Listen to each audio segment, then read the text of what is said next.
러시아의 올빼미 교도소, 공식 명칭 러시아 연방교정청 제18교도소, 북극권에서 약 60km 북쪽에 위치한 우랄 산맥의 협곡에 자리 잡고 있으며 야말네네츠 자치구에 속한 하르프시에 소속되어 있습니다. 이 교도소로 알려진 이 도시는 사실 세계의 끝에 있는 영구 동토층 위에 세워졌으며 그 자연 환경의 가혹함은 상상을 초월합니다. 이 지역의 연평균 기온은 극히 낮고 겨울은 길고 혹독하게 추우며 기온은 영하 40도에서 60도까지 급강하합니다. 여름은 짧고 최고 기온도 여전히 0점 이하입니다. 광활한 툰드라와 동토는 사실상 극복할 수 없는 자연적인 장벽을 구성하여 이 지역에는 북극곰도 드물게 나타납니다. 교도소는 1961년 소련 시대에 착공하여 정부는 막대한 비용과 특수기술을 투입하여 영구 동토층 위의 건축 난제를 극복했습니다. 여기에는 특수한 집안 설계, 배수 시스템 및 단열 재료가 사용되어 극한 조건에서도 구조물의 안정성을 확보했습니다. 그 이름은 교도소 부지 내에 세워진 올빼미 조각상에서 유래했으며 북방 민족 신화에서 올빼미는 저세상으로 안내하는 존재로 여겨져 이 시설에 격리되고 궁극적인 구금의 본질을 상징합니다. 올빼미 교도소는 주로 무기징역을 선고받은 특히 위험한 범죄자들을 수감합니다. 이러한 수감자들은 대부분 러시아에서 사형이 폐지됨에 따라 사형 대신 종신형을 선고받은 자들입니다. 현재 교도소에는 약 300명에서 700명의 수감자가 있으며 각자 평균 여러 건의 살인죄행을 저질렀습니다. 그 중에는 연쇄살인범, 테러리스트, 식인범 등과 같은 극단적인 폭력 범죄자들이 포함되어 있으며 예를 들어 49건의 살인으로 유죄 판결을 받은 알렉산드르 피추시킨과 같은 이들은 일단 석방되면 계속 살인을 저지를 것이라고 공공연히 선언했습니다. 교도소의 핵심 설계 개념은 완전한 자유박탈과 환경을 이용한 징벌입니다. 그 운영은 완전히 독자적으로 이루어지며 외부에서 수도, 전기, 난방이 차단되더라도 내부 시스템은 수개월 동안 계속 유지될 수 있습니다. 또한 전 각도의 감시 카메라, 광선 감지기, 24시간 순찰을 포함한 엄밀한 보안 체계와 자연 환경의 이중 봉쇄를 통해 탈옥 가능성을 철저히 봉쇄합니다. 탈옥을 시도하는 자는 감옥에서 벗어나도 무한한 빙원에서 추위, 굶주림 또는 지침으로 인해 빠르게 죽음에 이르게 되며 한 수감자의 말처럼 이곳에 오면 자유는 물론 태양, 달, 별마저도 잃게 됩니다. 수감자의 일상생활은 육체적 및 정신적인 이중 고통으로 가득 차 있습니다. 그들은 좁은 독방, 보통 4제곱미터로 2대 사명을 수용에 갇히며 매일 아침 6시부터 밤 10시까지 눕는 것이 엄격히 금지됩니다. 아침, 점심, 저녁으로 각각 30분씩만 식사가 허용되며 그 외의 시간에는 노동에 참여해야 합니다. 실내 작업이나 극한의 추위 속에서의 실외 도로 보수는 모두 징벌 수단으로 체력을 소모하고 저항의식을 억누르기 위한 목적이 있습니다. 보온 조치는 극도로 부족하여 일부 독방은 작은 바닥 난방기로만 미약한 열을 공급받거나 심지어 단지 난방기가 그려진 이미지로 심리적 조롱을 하여 수감자들이 지속적인 추위 속에서 웅크려 생존을 도모하도록 강요합니다.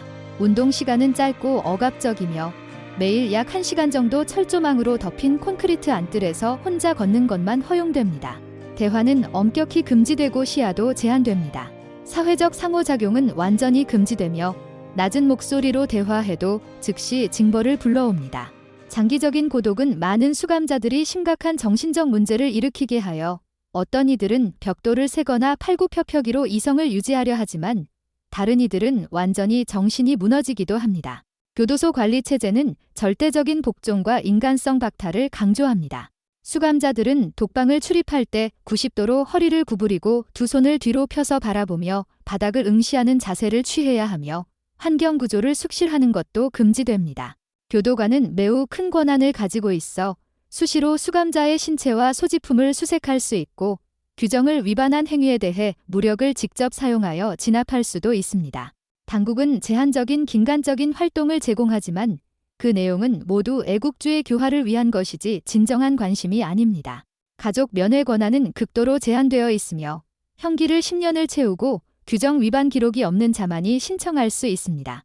그러나 연간 단 한 번의 기회만 주어지며 가족들은 지루한 등록 절차와 먼 길, 비행기 또는 호버크라프트로만 도착 가능을 겪어야 하며 최종 면회 시간은 고작 몇 분에 불과합니다. 대부분의 수감자는 가족과 완전히 연락이 끊기며 사망 후에도 시체를 인수하는 사람이 없어 교도소 인근 묘지에 매장됩니다. 나무로 된 십자가 묘비에는 이름이 아닌 번호만 새겨져 있어 그들의 사회적 사망을 나타냅니다. 올빼미 교도소는 직원들에게도 엄청난 도전을 안깁니다. 교도관은 장기간 고위험 범죄자들과 황량한 환경에 직면하여 감정의 기계화, 시대와의 단절감 및 심리적 외상을 쉽게 입을 수 있습니다. 거의 20년 근무한 한 노련한 교도관은 자신이 가장 간절히 바라는 것은 사계절의 색채를 보는 것이지 영원한 흰 눈이 아니라고 털어놓았습니다.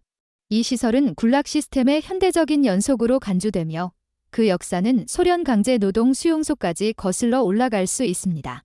2006년 개조를 거쳐 중범죄자를 전문적으로 수감하는 고안전성 교도소가 되었습니다. 추정에 따르면 러시아 교도소 시스템의 연간 사망자 수는 1,400명에서 2,000명에 이르며 심장 문제가 주요 사망 원인이지만 극한의 추운 환경과 의료 서비스의 부족이 실제로 이를 가속화하는 요인입니다.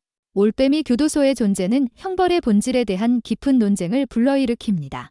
한편으로는 이는 죄질이 극히 무거운 자들에게 필요한 징벌이며 물리적 격리와 환경적 억제력을 통해 사회 안전을 유지하는 것으로 간주됩니다. 다른 한편으로 그 극단적인 조건과 인간성 박탈 수단은 사형보다 더 잔혹하다는 비판을 받으며 이러한 유형의 교도소가 개조나 뉘우침을 촉진한다는 증거도 없습니다. 한 학자의 말처럼 인간이 형벌을 제정하는 것은 단순한 보복이 아니라 잘못된 행동을 바로잡기 위한 것이며 이상적으로는 이러한 시설들은 범죄자가 없어서 폐쇄되어야지 무효해서 사라져서는 안 됩니다. 그러나 현실과 이상의 긴장 속에서 올빼미 교도소는 여전히 세계의 끝에 묵묵히 서 있으며 법치와 인간성의 복잡한 상호작용에 대한 냉혹한 주석이 되어 정의의 경계와 문명의 기준에 대해 세인이 깊이 생각하도록 강요합니다.